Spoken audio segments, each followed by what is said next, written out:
Welcome to my YouTube channel. I'm your entrepreneurship tutor, Professor Henry M. Buis of Jomo Kenyatta University of Agriculture and Technology. Today I want to give a tutorial on problem tree analysis. I'm giving this tutorial for my students, project management, technology and innovation, strategic management, to help them do a problem tree analysis of a situation and design solutions for them. I do not give written examinations for my students. I give them practical assignments. They produce practical solutions, and for those in consultancy, they actually start already consulting even before they graduate. And therefore, away from the cognitive domain, sitting written exams, I give my students tools to help them do applied research, find solutions, present them, and that's what I mark as examinations. So this is problem tree analysis. My students of project management, technology and innovation, innovation design, etc., etc. Problem tree analysis. So what is problem tree analysis? Problem tree analysis, which is also called situational analysis or just problem analysis, is a tool that helps to find solutions by mapping out the anatomy of cause and effect around a problem. It is used mainly in project management, but I have successfully used it in virtually every situation where there is a problem. That is the structure of the problem tree, showing causes and effects. You can see that in the middle of the paper is what we call core problem or focal problem, and below it we have the causes of the focal problem, and above it the effects of the focal problem. So this is the structure of analysis. You get a problem, you look at the root causes, and you ask yourself, if this problem is not solved, what are the effects? What are the consequences? So there it is. The problem tree philosophy is that every single problem may have deep underlying root causes, and if left unsolved, it can lead to many consequences. So you can see the hidden reason, the roots. We see as a trunk, you see something manifesting itself. We call it a problem, but it has got hidden causes which we cannot see with our naked eyes until we go and analyze. We dig it deep to uproot those problems. And the manifestations, the consequences, are clear for the eye in the tree. If this tree has sweet fruits, then we know deep under the tree there must be good soil. If this tree gets us sour fruits, then we see there's something deep in the roots that is causing that. So this is the philosophy of problem tree analysis. You see, we have like the trunk, the quality of local water supplies is deteriorating. If the quality is deteriorating at the trunk, then there must be underlying causes that are making deteriorate. could be public education programs which are not available. They could lead to that. Or majority of the households have no connection to the sewage network, and that will manifest itself into the quality of local water, of local water supplies deteriorating.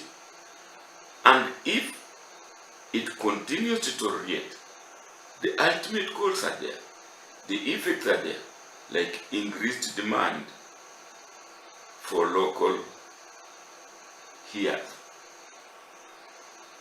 So this manifests, this tells us, shows us diagrammatically the problem tree.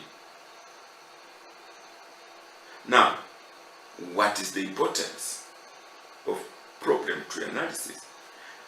Many problems that we face are mere symptoms of underlying issues. Breaking down a problem into its possible root causes is important because it helps us to avoid jumping too quickly to solutions that might only address the symptoms and not the causes. For example, giving painkillers to somebody with a headache may temporarily remove the headache, but may not eliminate the headache, which may recur unless some tests are undertaken to find the real cause of the headache to treat it. So, what's a problem? A problem is a situation preventing something from being achieved.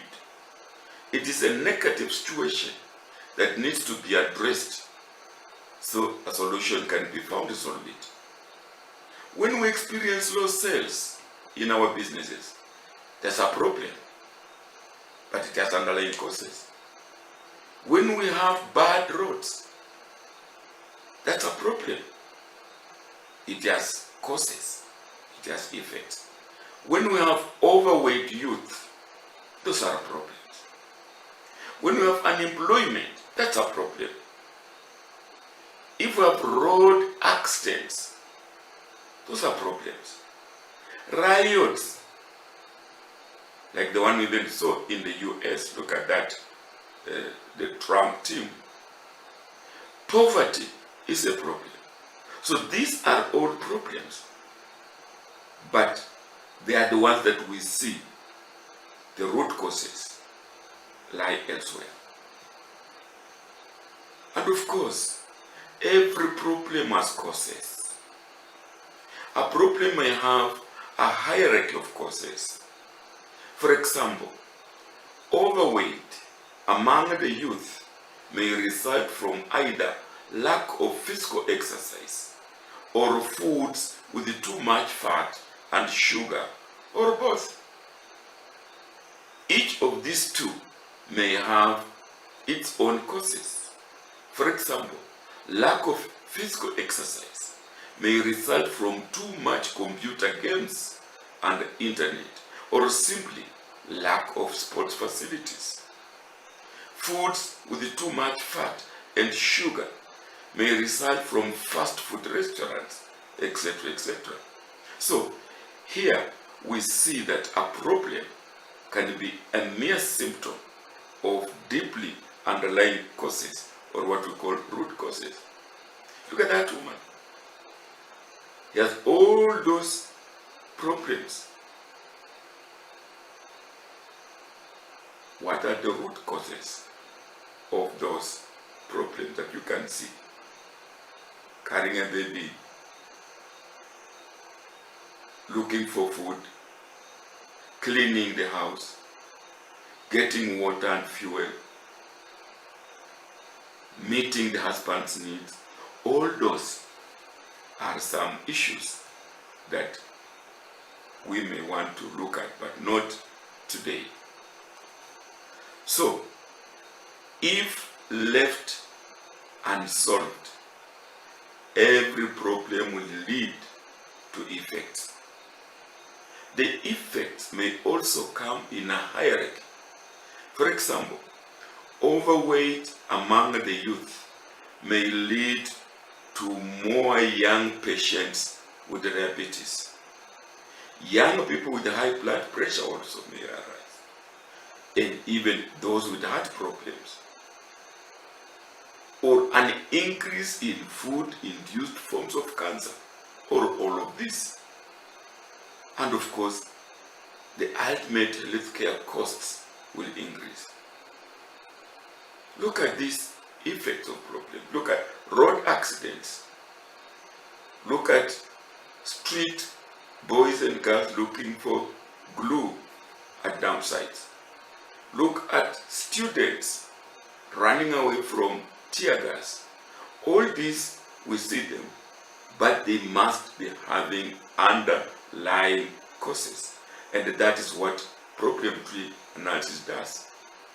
We can go to rioting students and throw tear gas, disperse them, but we have not solved the problem. The problem is deep in the root. So dispersing them may not solve the problem. It might even perpetuate it. So here we are. We can now represent what we have said in a cause and effect diagram, also known as problem tree. Look, at the core, our core problem here is like overweight among young people. And we can see this overweight below is originating from not sufficient physical exercise on the one hand, and this non-sufficient physical exercise because our kids are doing too much computer games and internet, or we simply don't have sports facilities. They are idle. Overweight among young people can also result from diets that contain too much fat and sugar. Now, too much fat and sugar food can come from fast food restaurants because they have become popular, can come from commercial influence, advertisements and all that, ready-made meals, and so on and so forth. Now, the core problem of overweight among young people can lead to more young patients with diabetes, high blood pressure and heart problems, food-induced forms of cancer may increase, and ultimately, we have national budget going to health increasing. So here we are. We look that as the problem. But the problem has the causes. And the problem has effects. And therefore we have formed what we call cause and effect paradigm. There are causes of every problem, and every problem has effects. So, here are now your 4 basic steps of problem tree analysis. 1, settle on a problem. You may observe it. You may read about it. Researchers may bring it to us. There are problems every day in the news. Even as you go home, even as you eat, you will notice a problem. So settle on a problem. Step 2, identify cause and effect. 3, develop a solution tree. And then lastly, select a preferred intervention. So these are the 4 basic steps of problem tree analysis. Identifying a problem, settling on one problem, brainstorming alone or with people, with friends, with stakeholders, the causes and the effects, then developing a solution tree and choosing one to tackle. So step 1, settle on the core problem. Identify the problem that has to be overcome. It may be worth debating what the problem is with stakeholders. A stakeholder is anybody who is affected in one way or the other by the problem. Frequent school strikes is a problem whose stakeholders may include parents, students, ministry officials, teachers, teachers' unions, etc., etc. So if these stakeholders are not involved, the problem may not be adequately solved. Step 2, identify the causes and effects. You can brainstorm on what could be the causes of the problem and what could be the consequences if the problem is left unsolved. The causes help in designing the solutions, because identifying a problem is halfway solving it. The consequences or the effects help to measure the seriousness or even the urgency of the problem, and this justifies attention to that problem. Now, this is best done in a brainstorming group and including stakeholders of the problem. It will help stakeholder ownership of the solutions. Many times, we have projects coming up, let's say for the community was not involved in it, and therefore the community rejects it, doesn't manage it well, and so on and so forth. A new curriculum can be designed by the ministry, but the parents and the students and the teachers union were not involved. It becomes difficult implementing it. So step 2, identify the causes and effects and let it be inclusive. For my students, you can form your groups, your study groups, your learning groups. You will benefit more by brainstorming with friends. And if you have identified the problem in an organization, go there. Ask the MD, can he give you a team? After all, your solution, which is going to be your exam, is a solution to the problem that you have identified. So, sell yourself well to the company, to the community, to the organization. Tell them you have identified this problem. You want to design a solution for it. You will be given all the necessary assistance. Let's look at an example of the step 2, which is identifying causes and effects, and this is what culminates into problem 3. Youth unemployment. This is a hypothetical or a mini example. Youth unemployment. What causes youth unemployment? Possibly unemployable skills. And what causes unemployable skills? Poor education curriculum. And what causes poor education curriculum? Poor education policies. And what causes poor education policies? Runaway government corruption. When people who are supposed to work on policies are corrupt, then the results are far-reaching. And when we see youth are unemployed, we sometimes don't go deep to identify that the real cause is what we're seeing here. Now, runaway government corruption can also lead to shrinking economy. And when the economy is shrinking, there will be youth unemployment. Now, youth unemployment may lead to crime by the youth, and again, therefore, lead to shrinking economy, a vicious circle. Youth unemployment can easily lead to early marriages, which leads to increased population. And these two can indeed lead to high youth unemployment again.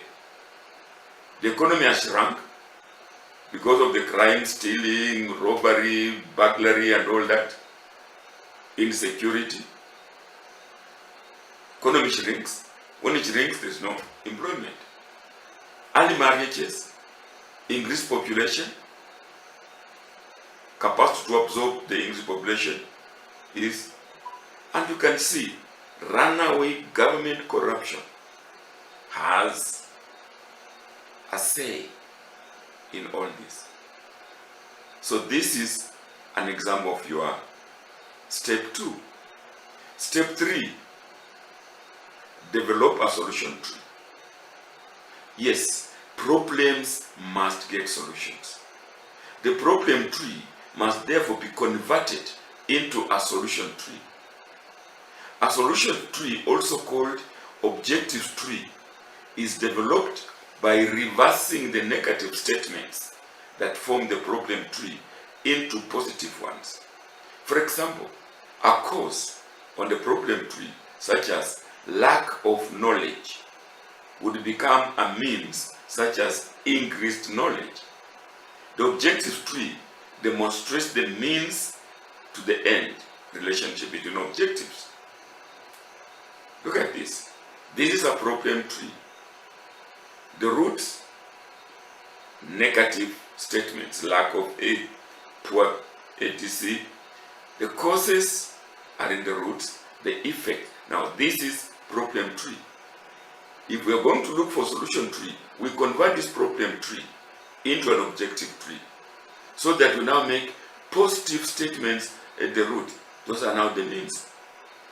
And the ends. So we have converted a problem into objective tree. Again, on paper, via brainstorming. Now the following diagram illustrates a transformation of a problem tree into an objective tree, which uses high staff turnover as the main problem. Look, high staff turnover. The high staff turnover is caused by unsatisfied salary packages, very high workloads, authoritarian managers. All this could be the root cause of high staff turnover. And when there is high staff turnover, there's delay in project delivery. High costs of recruitment. Because when they turn over, we need to recruit others, and those are very high costs. So we want now to convert this problem tree into an objective tree by simply reversing the negative statements like very high workload to adequate workload, to better salary packages. You see? So we are turning problems into objectives, and it's the objective tree that now we want to work on. Look at that. Examples of objective tree. This is a problem tree. The effects, we convert them into goals. The main problem, we convert it into a purpose. Like, what's the purpose of this project? The causes, we convert them into results. And therefore we create our objective tree. So, step 4, you select the preferred intervention. It may not be possible to design solutions to every identified cause of problem. Some solutions may be ongoing. Some may be beyond your capacity. Some may be more urgent than others. Some may themselves be core to others. It becomes necessary to select which one to address or which one to address first.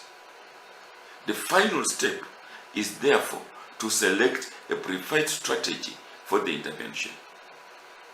Look at this now. This is a bus accident problem tree, we have a problem as frequency of bus accidents considerably reduced. So this is a solutions tree. And the problem was, let's say, very frequent bus accidents. And now we want a solution to reduce the bus accidents. And to reduce the bus accidents, the problem might have been drivers are careless. That was the problem. And now we want drivers to drive carefully. Drivers were badly trained. And now we have drivers, if they are better trained, they will drive carefully, and we shall reduce the frequency of buses. The frequency of accidents may have been because vehicles are not maintained well. So we now say vehicles are kept in good conditions. The problem might have been there were too many old buses on the road. The solution would be old vehicles are replaced. The problem might have been vehicles are maintained badly or irregularly. The solution would be vehicles are maintained regularly. The cause for road accidents, frequent road accidents, could have also been poor road conditions. And now that we want the end to be to reduce frequency of buses, we talk of road conditions are improved. And all this will now lead to better situations. Few passengers are hurt or killed, because when there were frequent bus accidents with many passengers being hurt, many being killed. So now we address it, reduce frequency of buses accidents, and we have few passengers are hurt or killed. Passengers' confidence in the bus is restored. When we had bus accidents, many bus accidents, people lost confidence in the bus company, and so on and so forth. Now, you can see that the root causes down here are a number, but we may not be able to address all of them. So we can choose the preferred one. Like now, look. This one looks like a driver training solution to address the drivers. So that could be a solution. It may not be the only one. Look, the second one would be road maintenance solution. The third one would be vehicle maintenance solution. So you can see solutions will be varied. Now, when you reach this stage, you might find that, okay, the vehicle maintenance solution is not within my capacity. I'll not handle it. Road maintenance solution not within my capacity. But to contribute to betterment of accidents, let me design a driver training program. Yes, if it is a company, you can do the two, driver training solution, vehicle maintenance solution, but that lobby for road maintenance by the government. But it was important for you to identify them and then select which one you want to do and which one you pass over to another party. So this is your objective tree, which has generated solutions, and you select which solution you think you can now tackle.